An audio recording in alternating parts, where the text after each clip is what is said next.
I can be really clear with you that there was no UK involvement in this operation, and obviously we're working in relation to British citizens and nationals who are there with our embassy. But we need to establish full... I've got 2 daughters, Patrick, and I've never been so scared of the future of Britain. You know, I'm actively trying to see how maybe I can get out. I'm petrified for the future of my kids, especially my 2 girls.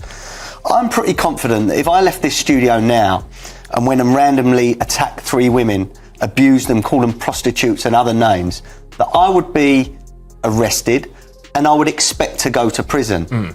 Now, the fact that that hasn't happened is worrying to me. Again, I think we're seeing 2-tier policing, 2-tier justice, and we've got a 2-tier prime minister in this country and a 2-tier media. The way things are treated. Chaos has erupted inside the British Parliament, pushing Keir Starmer into the most perilous moment of his political career as outraged MPs from all sides openly challenge his leadership. The Prime Minister who vowed to rebuild Britain now stands accused of a historic betrayal of the 17 million voters who placed their trust in him, triggering a political firestorm within Westminster. What is unfolding behind closed doors is so volatile that seasoned analysts warn it may signal the collapse of Starmer's government itself. The full reality of this crisis is being carefully shielded from the public, but the truth is forcing its way out, and what comes next could permanently reshape how British politics is viewed. Senior Labour figures are quietly admitting they have never witnessed unrest on this scale. This is about your nation, your democratic voice, and your future. Inside 10, Downing Street, tensions are reaching breaking point, with insiders describing a leader under immense pressure as claims of Brexit betrayal spread rapidly through the corridors of power.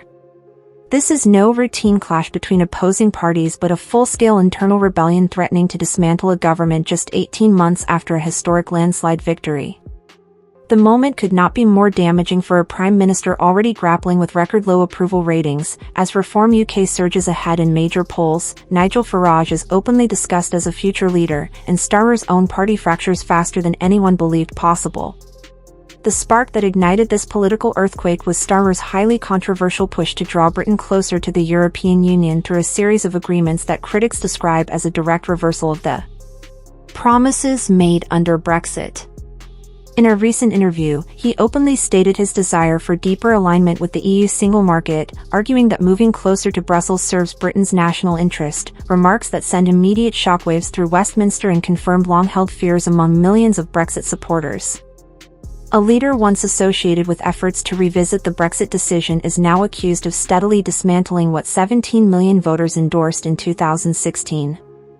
The backlash was swift, with Shadow Foreign Secretary Priti Patel delivering a fierce rebuke, declaring that Labour's retreat on Brexit is becoming impossible to ignore and accusing Starmer of chasing single-market alignment to calm unrest within his own ranks, even if it means limiting Britain's regulatory freedom and independent trade ambitions.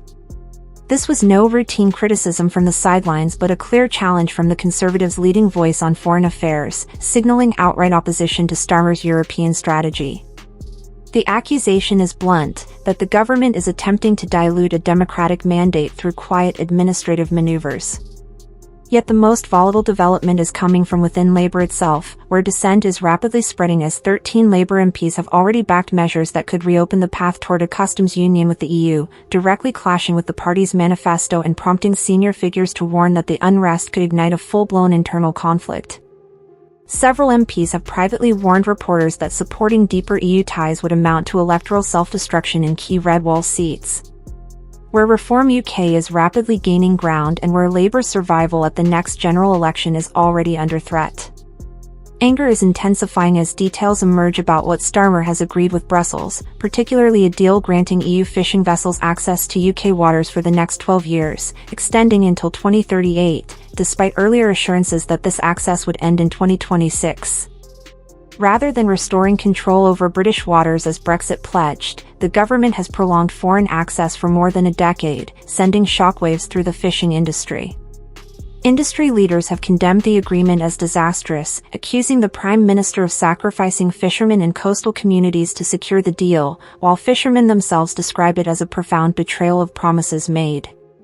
Yet critics say the fishing issue is only the first sign of a broader retreat, pointing to a new food and agriculture standards agreement that aligns Britain with EU regulations and places oversight under European legal authority.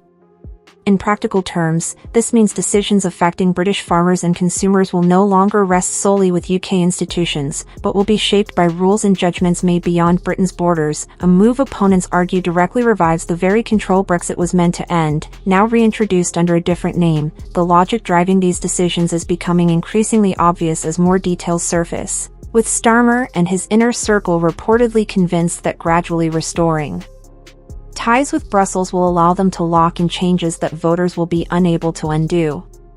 They appear to be wagering that time will dull memories of what Brexit was meant to represent and that economic messaging will eventually overshadow the democratic mandate behind it. That gamble has backfired badly, as the public has not forgotten the promises made, the meaning attached to Brexit, or the pledge to regain control over laws, borders, and finances, and many now believe those commitments are being steadily rolled back in plain sight. Anger among Brexit supporters is intensifying, creating fertile ground for Reform UK leader Nigel Farage, who has capitalised on the moment by arguing that current events confirm his long-standing warnings that the political establishment never accepted the referendum result and has worked quietly to dilute it. Recent polling paints a devastating picture, projecting Reform UK as a dominant force while Labour faces a dramatic collapse, losing hundreds of seats and its standing as a major political power. The scale of these projections is deeply damaging for Starmer, suggesting that the backlash is not merely political noise but an existential threat to his leadership, with growing speculation inside Downing Street over whether he can withstand the pressure of the months ahead. Reports from Bloomberg indicate that Starmer's internal rivals within Labour are quietly preparing for a possible leadership contest, with Health Secretary Wes Streeting increasingly discussed as a potential successor. Party insiders have privately warned that Streeting risks losing his chance if he fails to act before the May local elections, a signal that confidence in Starmer's ability to lead Labour into the next general election is rapidly eroding. While public unity is maintained, plans for life after Starmer are already taking shape behind the scenes. What intensifies the crisis further is its constitutional significance, as Britain's system relies on parliamentary authority and long-standing democratic norms rather than a written constitution. When a prime minister advances major policy shifts without meaningful consultation with Parliament or the public, it challenges the core principles of British governance. MPs are not only angered by the Brexit-related decisions themselves but by the dangerous precedent being set for executive power. If sovereignty can be quietly compromised without proper scrutiny, many fear there are few limits left on what could be decided behind closed doors. This concern has united MPs across party lines in demanding accountability, transforming the conflict from a policy dispute into a battle over democratic integrity. The looming question is whether Starmer can endure this escalating political storm or whether the mounting pressure will overwhelm even his closest allies, with Reform UK climbing rapidly in the polls, his own MPs openly defying him, the fishing industry accusing him of betrayal, and constitutional experts sounding alarms over executive overreach. Starmer is now under siege from every direction at once. A government that appeared unshakable just 18 months ago is visibly unraveling, and the May local elections loom as the first real verdict on whether voters are prepared to punish Labour for what critics describe as a historic political reversal. Yet a question hangs over Westminster that few are willing to confront publicly. If Starmer's cabinet cannot unite behind a successor and Labour MPs remain too fractured to launch a coordinated challenge, what happens next? Does he stagger forward toward an electoral collapse as Reform UK strengthens by the day, or does someone step in to end the turmoil before irreversible damage is done? The outcome of that decision will shape British politics for a generation, and at present no clear answer exists. The scale of internal resistance within Labour is unlike anything Westminster has seen, extending far beyond isolated dissent. More than 130 Labour MPs have now signalled opposition to key elements of Starmer's agenda, over 120 backed an amendment aimed at blocking welfare reforms, 42 formally warned the Prime Minister his policies were untenable, and 13 have already defied the government outright on the customs union issue. These figures amount to more than a quarter of the Parliamentary Labour Party openly turning against its own leader, a level of dissent so severe that some MPs privately admit it could end with Starmer being pushed out barely 18 months into his time in office. Yet it is the Brexit issue that has truly ignited the political firestorm. When Starmer confirmed plans to pursue a youth mobility arrangement with the European Union, Brexit supporters immediately saw past the language being used. The government insists this is not a return to free movement, describing it instead as a limited opportunity for young people to live and work abroad, but critics argue the reality is far more serious. Independent analysis suggests as many as 64 million EU citizens between the ages of 18 and 30 could potentially qualify to move to the UK under such a scheme, with Brussels reportedly pressing for no caps, no firm limits, and minimal restrictions. Opponents say this effectively recreates free movement under a different label. Reform UK MP Lee Anderson has spoken out bluntly, warning that opening the door to large-scale EU migration would directly contradict the will of the British public. He has pointed out that the country voted for Brexit despite repeated political failures to fully deliver it, and accused the Labour government of undermining that decision by drifting back toward EU control through indirect means. This is not fringe rhetoric but a serving MP publicly asserting that the government is acting against a democratic mandate, and critics argue the youth mobility proposal represents exactly the kind of behind-the-scenes maneuvering that Brexit was meant to put an end to, but this is where the situation turns truly volatile. Dominic Cummings, a key architect of the original Brexit victory, has publicly alleged what he describes as an establishment effort to neutralise Nigel Farage and block Reform UK from ever gaining power. Speaking on a prominent political podcast, Cummings issued a stark warning that rippled through Westminster, claiming that senior figures within Whitehall and those close to Starmer are prepared to go to extreme lengths to stop Farage's rise. He suggested that aggressive tactics, misuse of confidential information, intrusive surveillance, and coordinated smear efforts could all be deployed if deemed necessary, even if legal boundaries are pushed aside. Coming from a figure who operated at the highest levels of government and helped deliver the Brexit referendum, his claims carry significant weight and paint a picture of a political class that views democratic outcomes as obstacles rather than mandates. According to Cummings, the referendum result was never truly accepted, and the fear now is that a similar political disruption could occur again.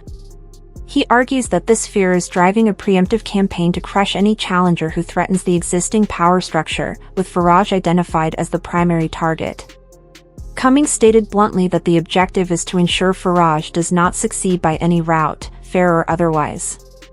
Reform UK Chairman Zia Yusuf responded to these claims with just two chilling words. He said, "It's already begun," a statement that should alarm anyone who values democratic principles. If the warnings from Cummings and Yusuf hold true, it suggests a political system actively working to undermine the public's will before ballots are even cast. These claims are not emerging from anonymous sources or fringe voices, but from figures who have operated inside the machinery of power and understand how it functions.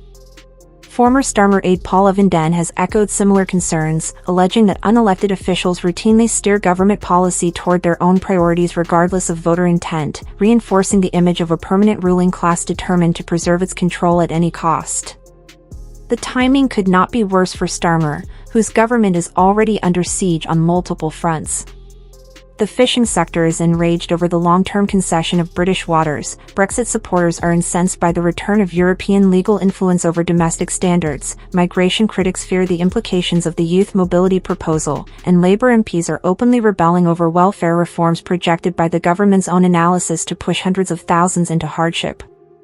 A leader who campaigned on renewal and trust now faces accusations of broken pledges and administrative overreach, while internal conflict within Labour has reached levels veteran observers describe as without precedent, underscored by senior figures like Health Secretary Wes Streeting publicly diverging from the Prime Minister's stance on EU policy only days after Starmer attempted to shut the issue down. Political insiders are interpreting this as an unmistakable leadership challenge. Bloomberg reports that Wes Streeting risks missing his chance to replace Starmer if he does not act before the May local elections, signaling that even cabinet ministers doubt the Prime Minister can lead Labour to victory. Behind public displays of loyalty, key figures are already preparing for his exit.